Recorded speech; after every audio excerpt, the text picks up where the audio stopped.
കല്ലൂസ് P S C learning ചാനലിലേക്ക് എല്ലാവർക്കും സ്വാഗതം. നമ്മളിന്നിവിടെ 6ാം ക്ലാസ്സിലെ സോഷ്യൽ സയൻസ് പാർട്ട് 1-ൽ 2ാമത്തെ ചാപ്റ്ററാണ് ഡിസ്കസ് ചെയ്യുന്നത്. ആദ്യകാല രാഷ്ട്രങ്ങൾ. ഇതിൽ ഈ ചാപ്റ്ററിൽ സാംസ്കാരിക വിനിമയ പരിപാടികളെ പറ്റിയാണ് പറയുന്നത്. ഇതിൽ വിവിധ രാജ്യങ്ങളുടെയും പ്രദേശങ്ങളുടെയും ചരിത്രവും സംസ്കാരവും പരസ്പരം മനസ്സിലാക്കുന്നതിന് സഹായിക്കുന്നതാണ് സാംസ്കാരിക വിനിമയ പരിപാടികൾ.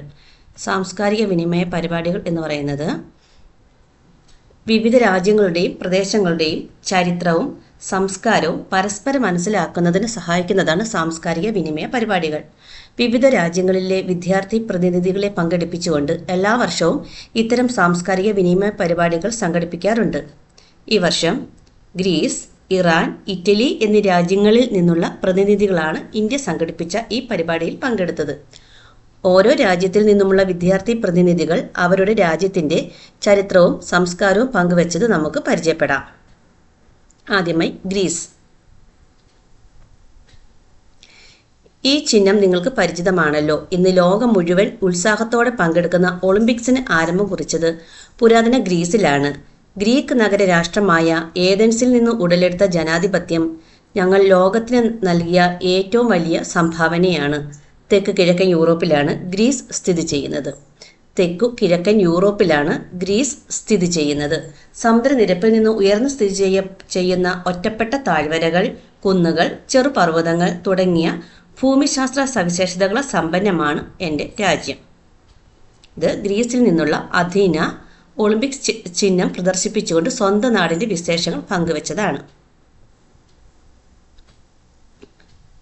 പുരാതന ഗ്രീസിൽ ഗ്രാമങ്ങളിലായിരുന്നു പ്രധാന അധിവാസ കേന്ദ്രങ്ങൾ. കൃഷിയും കച്ചവടവും വികസിച്ചതോടെ നഗരങ്ങൾ രൂപം കൊണ്ടു. കാലക്രമേണ ഒരു നഗരവും ചുറ്റുമുള്ള കുറേ ഗ്രാമങ്ങളും ഒത്തുചേർന്ന് നഗരരാഷ്ട്രങ്ങളായി രൂപാന്തരം പ്രാപിക്കാൻ തുടങ്ങി. ഈ നഗരരാഷ്ട്രങ്ങൾ പോളിസ് എന്നാണ് അറിയപ്പെട്ടിരുന്നത്.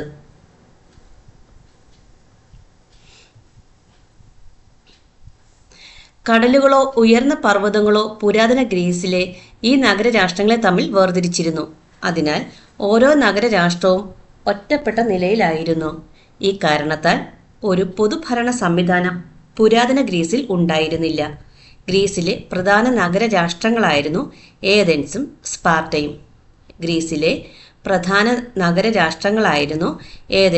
സ്പാർട്ടയും.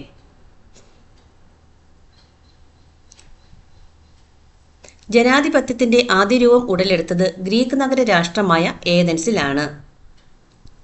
ഭരണകർത്താക്കളെ തിരഞ്ഞെടുക്കുന്നതിലും നിയമനിർമ്മാണത്തിലും ഏതൻസിലെ പൗരത്വമുള്ള എല്ലാ പുരുഷന്മാർക്കും പങ്കാളിത്തം ഉണ്ടായിരുന്നു. സ്ത്രീകൾ, അടിമകൾ, വിദേശികൾ തുടങ്ങിയവർക്ക് പൗരത്വ പദവി ഉണ്ടായിരുന്നില്ല. പെരിക്ലിസിന്റെ കാലത്താണ് ഏതൻസിൽ ജനാധിപത്യം വിപുലമാകാൻ തുടങ്ങിയത്. ഏതൻസിലെ രാഷ്ട്രീയ സഭ അസംബ്ലി എന്നാണ് അറിയപ്പെട്ടിരുന്നത്. ഏതൻസിന്റെ മറ്റു സവിശേഷതകളാണ് കല, സംസ്കാരം എന്നിവയ്ക്ക് പ്രാധാന്യം നൽകിയിരുന്ന വിദ്യാഭ്യാസ രീതി. ആൺകുട്ടികൾക്ക് 2 വർഷത്തെ നിർബന്ധിത സൈനിക സേവനം, ശക്തമായ കപ്പൽപ്പടയും സൈനിക വ്യൂഹവും. ഏതൻസിലെ പൗരന്മാർ. ഏതൻസിൽ എല്ലാവരെയും പൗരന്മാരായി പരിഗണിച്ചിരുന്നില്ല. ഒരു വ്യക്തിക്ക് പൗരത്വ പദവി ലഭിക്കണമെങ്കിൽ അയാൾ സ്വതന്ത്രനായ പുരുഷനായിരിക്കണം. രക്ഷകർത്താക്കൾ ഏതൻസുകാർ ആയിരിക്കണം എന്നിങ്ങനെയുള്ള നിബന്ധനകൾ ഉണ്ടായിരുന്നു. പെരിക്ലിസ്. ഏതൻസിലെ ശക്തനായ ഭരണാധികാരിയായിരുന്ന പെരിക്ലിസിന്റെ ഭരണകാലത്താണ് ഏതൻസ് ഗ്രീക്ക് നഗരരാഷ്ട്രങ്ങളിൽ പ്രബലമായ സ്ഥാനം നേടിയെടുത്തത്. അധികാരം ഒരാളിൽ കേന്ദ്രീകരിക്കാതെ എല്ലാ ജനങ്ങൾക്കും പങ്കാളിത്തമുള്ളതാകണം എന്നതായിരുന്നു പെരിക്ലിസിന്റെ ആശയം. അടുത്തത് സ്പാർട്ട. ഏതൻസിൽ നിന്നും വ്യത്യസ്തമായി പ്രഭുഭരണമാണ് സ്പാർട്ടയിൽ നിലനിന്നിരുന്നത്. പരമ്പരാഗത മൂല്യങ്ങൾക്കും സൈനിക പരിശീലനത്തിനും മുൻതൂക്കമുള്ള വിദ്യാഭ്യാസ സമ്പ്രദായമായിരുന്നു ഇവിടെ ഉണ്ടായിരുന്നത്. ആൺകുട്ടികൾക്ക് 23 വർഷത്തെ സൈനിക സേവനം നിർബന്ധമായിരുന്നു. ഗ്രീക്ക് നഗര രാഷ്ട്രങ്ങളുമായി ശത്രുതയിലായിരുന്ന പേർഷ്യൻ സാമ്രാജ്യത്തെ ഏതൻസിന്റെയും സ്പാർട്ടയുടെയും സംയുക്ത സൈന്യം ആക്രമിച്ചു കീഴടക്കി. ഈ യുദ്ധങ്ങളാണ് ഗ്രീക്കോ പെർഷ്യൻ യുദ്ധങ്ങൾ എന്നറിയപ്പെട്ടിരുന്നത്. ഗ്രീക്ക് നഗര രാഷ്ട്രങ്ങളുമായി ശത്രുതയിലായിരുന്ന പേർഷ്യൻ സാമ്രാജ്യത്തെ ഏഥൻസിന്റെയും സ്പാർട്ടയുടെയും സംയുക്ത സൈന്യം ആക്രമിച്ചു കീഴടക്കി. ഈ യുദ്ധങ്ങളാണ് ഗ്രീക്കോ പേർഷ്യൻ യുദ്ധങ്ങൾ എന്നറിയപ്പെടുന്നത്.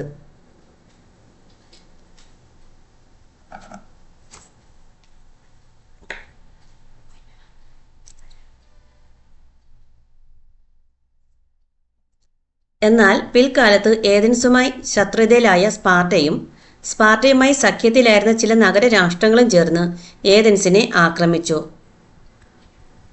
പെലോപ്പോനീഷ്യൻ യുദ്ധങ്ങൾ എന്നറിയപ്പെട്ട ഈ യുദ്ധത്തിൽ സ്പാർട്ട വിജയിച്ചു. മാരത്തൺ ഓട്ടം. ഗ്രീക്കോ പെർഷ്യൻ യുദ്ധകാലത്ത് ഏഥൻസിൽ നിന്നും 24 മൈലുകൾക്കപ്പുറത്തുള്ള മാരത്തണിൽ വെച്ച് ഗ്രീക്കുകാരും പേർഷ്യക്കാരും ഏറ്റുമുട്ടി. യുദ്ധത്തിൽ ഗ്രീക്കുകാർ വിജയികളായി. വിജയവാർത്ത അറിയിക്കുന്നതിന് വേണ്ടി ഒരു സന്ദേശവാഹകനെ ഏഥൻസിലേക്ക് അയച്ചു. അത്രയും ദൂരം ഓടിയെത്തി അയാൾ സന്തോഷത്തോടെ ആഹ്ലാദിക്കൂ, നമ്മൾ വിജയിച്ചു എന്ന് ആർത്തു വിളിച്ചു. എന്നാൽ ദീർഘദൂരം ഓടിയതിന്റെ ഫലമായി അയാൾ അപ്പോൾ തന്നെ മരണപ്പെട്ടു. ഈ ഓട്ടത്തിന്റെ ഓർമ്മയ്ക്കായി ദീർഘദൂര ഓട്ടത്തിന് മാരത്തൺ ഓട്ടം എന്ന് പേര് നൽകിയിരിക്കുന്നു. ഹെറോഡോട്ടസും തൂസിഡൈഡ്സും. ഗ്രീക്കോ പേർഷ്യൻ യുദ്ധങ്ങളെ ഇതിവൃത്തമാക്കി രചിച്ച കൃതിയാണ് the histories.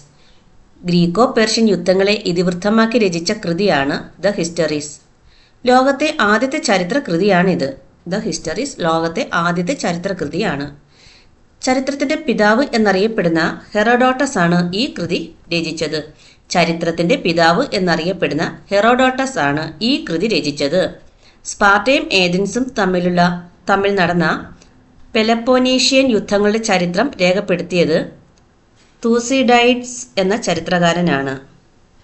History of the പെലോപ്പോനീഷ്യൻ വാർ എന്നാണ് ആ ചരിത്രകൃതിയുടെ പേര്.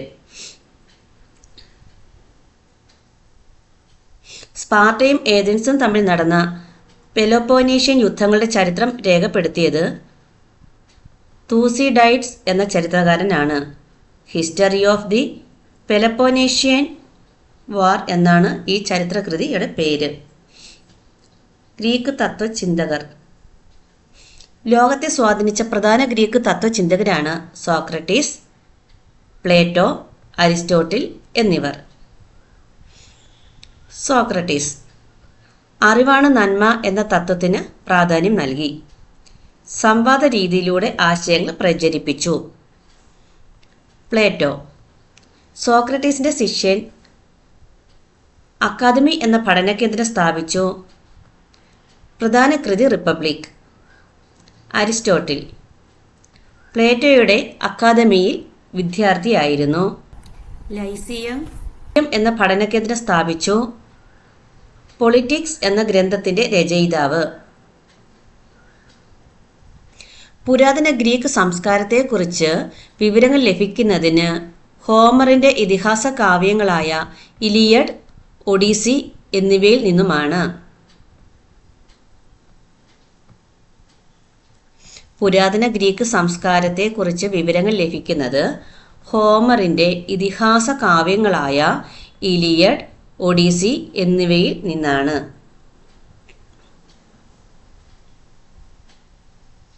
അടുത്തത് പേർഷ്യൻ രാജ്യം. കൂട്ടുകാരെ, ഞങ്ങളുടെ രാജ്യമായ ഇറാൻ പേർഷ്യൻ സാംസ്കാരിക പൈതൃകം ഉൾക്കൊള്ളുന്നു. അക്കാലത്ത് നിലനിന്നിരുന്ന സാമ്രാജ്യങ്ങളിൽ ഏറ്റവും പ്രധാനപ്പെട്ടതായിരുന്നു പേർഷ്യൻ സാമ്രാജ്യം. വ്യത്യസ്ത ഭൂപ്രദേശങ്ങളാൽ ഈ സാമ്രാജ്യത്തിന്റെ ഭാഗമായിരുന്നതിനാൽ വൈവിധ്യമാർന്ന സംസ്കാര, ഭാഷയും പാരമ്പര്യവും ഒത്തുചേർന്നതായിരുന്നു പേർഷ്യൻ സാമ്രാജ്യം. പെർസെപ്പോളിസ് ആയിരുന്നു ഈ സാമ്രാജ്യത്തിന്റെ തലസ്ഥാനം. ഇറാനെ പ്രതിനിധീകരിച്ച് സംസ്കാര വിനിമയ പരിപാടിയിൽ പങ്കെടുത്ത ജഹാന്റെ വിവരണമായിരുന്നു ഇത്. പേർഷ്യൻ സാമ്രാജ്യത്തിലെ പ്രമുഖരായ ഭരണാധികാരികളായിരുന്നു സൈറസും ദാരിയസ് ഒന്നാമനും. സൈറസും ദാരിയസ് ഒന്നാമനും സർക്സിസും. പേർഷ്യൻ ഭരണ സംവിധാനങ്ങൾ. ഭരണ സൗകര്യത്തിനായി വിശാലമായ സാമ്രാജ്യത്തെ നിരവധി സത്രപി അഥവാ പ്രവിശ്യകളായി വിഭജിച്ചിരുന്നു. സത്രപ് എന്നറിയപ്പെട്ടിരുന്ന ഗവർണറുടെ കീഴിലായിരുന്നു സത്രപികൾ. സത്രപ്മാർ രാജാവിൻ്റെ നിയമങ്ങളും നികുതി സമ്പ്രദായങ്ങളും സത്രപികളിൽ നടപ്പിലാക്കി. സരതുഷ്ട്ര ദർശനം. പേർഷ്യയിലാണ് സരതുഷ്ട്ര ദർശനം രൂപം കൊണ്ടത്. സരതുഷ്ട്ര ദർശനം രൂപം കൊണ്ടത് പേർഷ്യയിലായിരുന്നു. സരതുഷ്ട്ര ദർശനം. സരതുഷ്ട്രയാണ് സ്ഥാപകൻ. ഇതിൻ്റെ സ്ഥാപകൻ എന്ന് പറയുന്നത് സരതുഷ്ട്രയാണ്. അഹുരമസ്ദ എന്ന് വിളിക്കപ്പെട്ട ഏകദൈവത്തിൽ വിശ്വസിച്ചു. സെൻഡ് അവസ്ഥ ആയിരുന്നു മതഗ്രന്ഥം. അടുത്തത് റോമൻ സാമ്രാജ്യം. ഹായ് എൻ്റെ കൂട്ടുകാരെ, എൻ്റെ പേര് അലീന. എൻ്റെ നാടായ ഇറ്റലി റോമ സാമ്രാജ്യത്തിൻ്റെ ഭാഗമായിരുന്നു. പാശ്ചാത്യ നാഗരികതയുടെ ജന്മസ്ഥലമായാണ് റോമ നഗരം കണക്കാക്കുന്നത്. എല്ലാ പാതകളും റോമിലേക്ക് എന്ന പ്രയോഗം തന്നെ ഈ സാമ്രാജ്യത്തിൻ്റെ പ്രാധാന്യം സൂചിപ്പിക്കുന്നു. ആദ്യകാലത്ത് റോമിൽ രാജഭരണമായിരുന്നു നിലനിന്നിരുന്നത്. എന്നാൽ കാലക്രമത്തിൽ പ്രജാതൽപരർ അല്ലാത്ത ഭരണാധികാരികൾക്കെതിരെ കലാപങ്ങൾ ഉയർന്നു വരികയും BCE 6-ാം നൂറ്റാണ്ടിൽ രാജഭരണം അവസാനിപ്പിക്കുകയും ചെയ്തു. തുടർന്ന് റിപ്പബ്ലിക് എന്ന പുതിയൊരു ഭരണ സംവിധാനം റോമിൽ നിലവിൽ വന്നു. പുരാതന റോമിൻ്റെ ചരിത്രത്തിലെ പ്രധാന വഴിത്തിരിവായിരുന്നു റിപ്പബ്ലിക്കിൻ്റെ ഉദയം. റിപ്പബ്ലിക്കൻ ഭരണ സംവിധാനത്തിൽ രാജാവിന് പകരം കോൺസൽ എന്നറിയപ്പെട്ടിരുന്ന തിരഞ്ഞെടുക്കപ്പെട്ട ഉദ്യോഗസ്ഥർക്കായിരുന്നു ഭരണ ചുമതല. കോൺസൽ. BCE 1-ാം നൂറ്റാണ്ടിൽ റോമൻ റിപ്പബ്ലിക്കിൻ്റെ കോൺസൽ പദവി വഹിച്ചിരുന്നത് ജൂലിയസ് സീസർ റിപ്പബ്ലിക്കൻ ഭരണരീതി അവസാനിപ്പിച്ച് ഏകാധിപതിയായി അധികാരം കൈയടക്കി. BCE 1-ാം നൂറ്റാണ്ടിൽ റോമൻ റിപ്പബ്ലിക്കിൻ്റെ കോൺസൽ പദവി വഹിച്ചിരുന്ന ജൂലിയസ് സീസർ റിപ്പബ്ലിക്കൻ ഭരണരീതി അവസാനിപ്പിച്ച് ഏകാധിപതിയായി അധികാരം കൈയടക്കി. അഗസ്റ്റസിൻ്റെ ഭരണകാലത്താണ് റോമൻ റിപ്പബ്ലിക് പൂർണ്ണമായും റോമ സാമ്രാജ്യമായി മാറിയത്. ഇതോടെ ചക്രവർത്തി പരമോന്നത ഭരണാധികാരിയായി മാറി.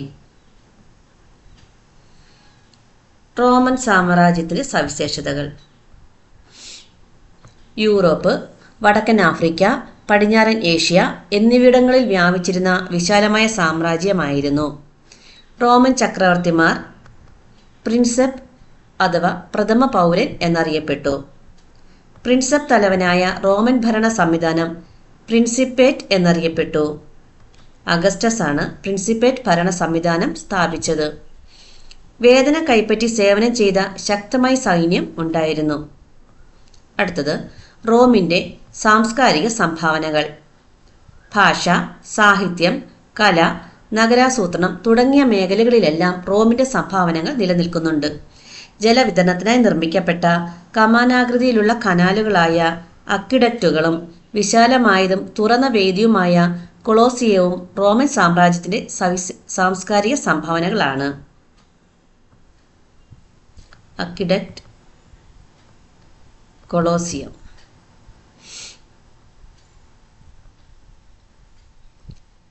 രാഷ്ട്ര രൂപീകരണം ഇന്ത്യയിൽ. അടുത്തതായി സാംസ്കാരിക വിനിമയ പരിപാടിയിൽ ഇന്ത്യയെ പ്രതിനിധീകരിച്ചു പങ്കെടുത്ത വിവാനായിരുന്നു. വിവാൻ്റെ വിവരണം നമുക്ക് നോക്കാം. ഞാൻ വിവാൻ ഇന്ത്യയെ പ്രതിനിധീകരിച്ചാണ് ഈ പരിപാടിയിൽ പങ്കെടുക്കുന്നത്. സിന്ധു നദിയുടെയും പോഷക നദികളുടെയും തീരങ്ങളിൽ നിലനിന്നിരുന്ന ഹാരപ്പൻ സംസ്കാരത്തെക്കുറിച്ച് നിങ്ങൾ കേട്ടിട്ടുണ്ടല്ലോ. ഹാരപ്പൻ സംസ്കാരത്തിൻ്റെ തകർച്ചയ്ക്ക് ശേഷം ഏകദേശം 1500 BCEയോടെ ആര്യന്മാർ ഇന്ത്യൻ ഉപഭൂഖണ്ഡത്തിൻ്റെ വടക്ക് പടിഞ്ഞാറുള്ള സപ്ത സിന്ധു പ്രദേശങ്ങളിൽ അധിവാസം ഉറപ്പിച്ചു. അക്കാലത്ത് രചിക്കപ്പെട്ട വേദങ്ങളിൽ നിന്നാണ് ഇവരെക്കുറിച്ച് നമുക്ക് വിവരങ്ങൾ ലഭിക്കുന്നത്. വേദങ്ങൾ രചിക്കപ്പെട്ട ഈ കാലഘട്ടം വേദകാലം എന്നറിയപ്പെടുന്നു. പിൽക്കാലത്ത് ആര്യന്മാർ സപ്തസിന്ധു പ്രദേശത്ത് നിന്ന് ഗംഗയുടെയും പോഷക നദികളുടെയും തീരങ്ങളിൽ എത്തിച്ചേർന്നു. ഇരുമ്പിൻ്റെ കണ്ടുപിടുത്തവും ഉപയോഗവും കൃഷിയുടെ വ്യാപനവും ഉൽപാദന വർധനവിന് കാരണമായി. മിച്ചോൽപാദനം കച്ചവട കേന്ദ്രങ്ങളുടെ വികാസത്തിന് വഴിതെളിയിച്ചു. ഈ കച്ചവട കേന്ദ്രങ്ങളാണ് പിന്നീട് നഗരങ്ങളായി മാറിയത്. ഈ നഗരങ്ങൾ കേന്ദ്രീകരിച്ച് ജനപദങ്ങൾ രൂപീകരിക്കപ്പെട്ടു. ജനപദങ്ങളിൽ നിന്ന് മഹാജനപദങ്ങളിലേക്ക്. പുരാതന ഇന്ത്യയിൽ രൂപം കൊണ്ട നഗരങ്ങൾ കേന്ദ്രീകരിച്ചാണ് ജനപദങ്ങൾ രൂപപ്പെട്ടത്. ഫലഭൂയിഷ്ഠമായ നദീതടങ്ങളും സമൃദ്ധമായ വനമേഖലകളും ചില ജനപദങ്ങളെ കൂടുതൽ ശക്തമാക്കി. സമീപ പ്രദേശത്തുള്ള ജനപദങ്ങളെ കീഴടക്കിയ പ്രബലമായ ജനപദങ്ങൾ മഹാജനപദങ്ങളായി പരിണമിച്ചു. മഹാജനപദങ്ങളുടെ കാലം ഇന്ത്യയിലെ രണ്ടാം നഗരവൽക്കരണം എന്നാണ് അറിയപ്പെടുന്നത്. മഹാജനപദങ്ങളുടെ കാലം ഇന്ത്യയിലെ രണ്ടാം നഗരവൽക്കരണം എന്നാണ് അറിയപ്പെടുന്നത്. മഗധ പ്രബല ശക്തിയാകുന്നു. BCE 6-ാം നൂറ്റാണ്ടിൽ ഇന്ത്യയിൽ നിലനിന്നിരുന്ന 16 മഹാജനപദങ്ങളിൽ പ്രബല ശക്തിയായി മാറിയത് മഗധയാണ്.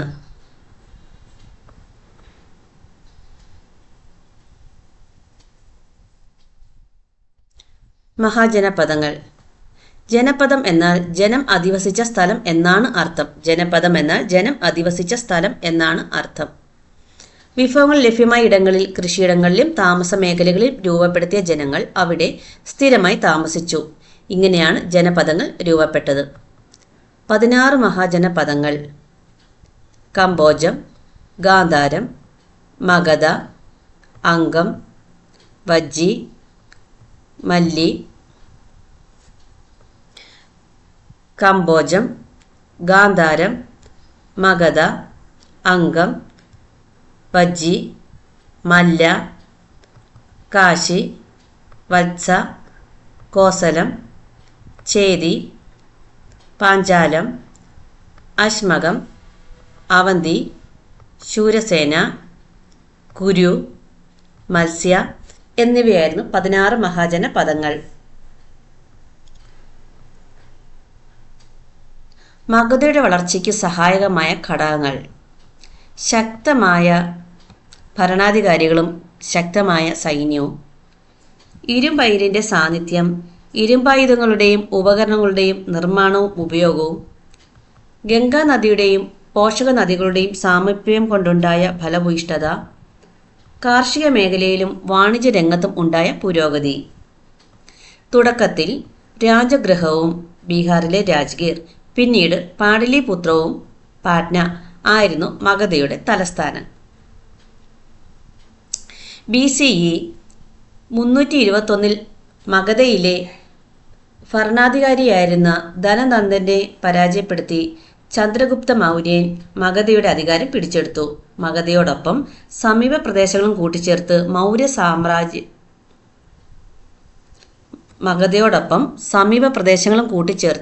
മൗര്യ രാജ്യം സ്ഥാപിച്ചത് ചന്ദ്രഗുപ്ത മൗര്യനാണ്. മഗധയെ വിശാലമായ മൗര്യ രാജ്യമാക്കി മാറ്റാനും മികച്ചൊരു ഭരണ സംവിധാനം രൂപപ്പെടുത്തുവാനും ചന്ദ്രഗുപ്ത മൗര്യനെ സഹായിച്ചത് അദ്ദേഹത്തിന്റെ മന്ത്രിയായിരുന്ന കൗടില്യൻ അഥവാ ചാണക്യൻ ആണ്. മൗര്യ രാജ്യത്തിലെ മികച്ച ഭരണാധികാരിയായിരുന്ന അശോകൻ കാശ്മീരും കലിംഗവും ഇന്നത്തെ ഒഡീഷയുടെ കടലോര പ്രദേശം കീഴടക്കി രാജ്യത്തിന്റെ വിസ്തൃതി വർദ്ധിപ്പിച്ചു. മഗധയിലെ പ്രധാന ഭരണാധികാരികൾ: ബിംബിസാരൻ, അജാതശത്രു, മഹാപദ്മാനന്ദൻ, ധനനന്ദൻ. കൗടില്യന്റെ അർത്ഥശാസ്ത്രം. മൗര്യ രാജ്യത്തെക്കുറിച്ച് നമുക്ക് വിവരങ്ങൾ ലഭിക്കുന്നത് കൗടില്യൻ രചിച്ച അർത്ഥശാസ്ത്രത്തിൽ നിന്നാണ്. രാജാവ് ഭരണം നടത്തേണ്ടതും രാജ്യവിസ്തൃതി വർദ്ധിപ്പിക്കേണ്ടതും എങ്ങനെയാണെന്ന് ഈ കൃതിയിൽ വിവരിക്കുന്നു. രാജ്യത്തെ ആക്രമണങ്ങളിൽ നിന്ന് രക്ഷിക്കേണ്ട വിധം, നികുതി ഈടാക്കൽ എന്നിവയെക്കുറിച്ചെല്ലാം വിശദമായ വിവരങ്ങൾ നൽകുന്ന ഗ്രന്ഥമാണിത്.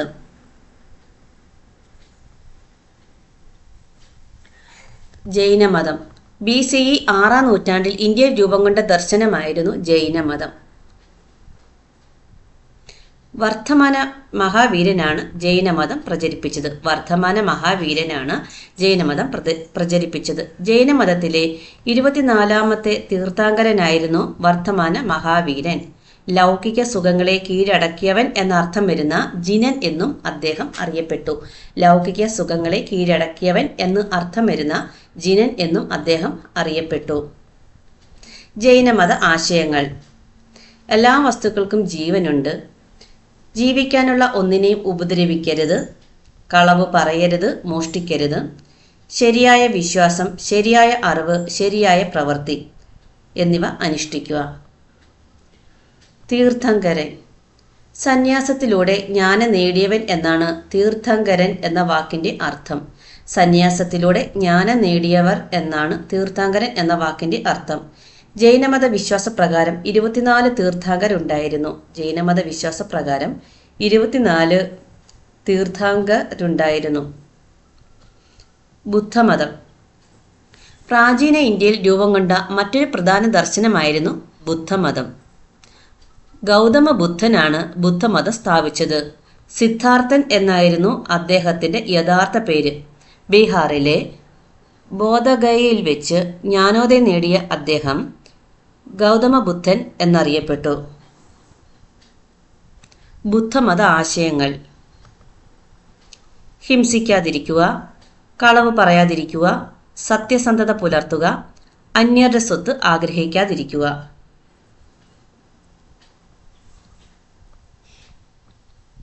ചാർവാക ദർശനം. ഇന്ത്യയിൽ നിലനിന്നിരുന്ന മറ്റൊരു ദർശനമായിരുന്നു ചാർവാക ദർശനം. ഇന്ത്യയിൽ നിലനിന്നിരുന്ന മറ്റൊരു ദർശനമായിരുന്നു ചാർവാക ദർശനം. ഈ ദർശനം ലോകായത എന്നും അറിയപ്പെട്ടു. വിശ്വസിക്കുക എന്നതിനേക്കാൾ അന്വേഷിക്കുക എന്ന തത്വമായിരുന്നു ചാർവാക ദർശനം പ്രാധാന്യം നൽകിയിരുന്നത്. വിശ്വസിക്കുക എന്നതിനേക്കാൾ അന്വേഷിക്കുക എന്ന തത്വത്തിനായിരുന്നു ചാർവാക ദർശനം പ്രാധാന്യം നൽകിയിരുന്നത്. ഇത്രയൊക്കെയാണ് ഈ ചാപ്റ്ററിൽ ഉണ്ടായിരുന്നത്. നല്ലോണം വായിക്കുക, പഠിക്കുക. Thank you.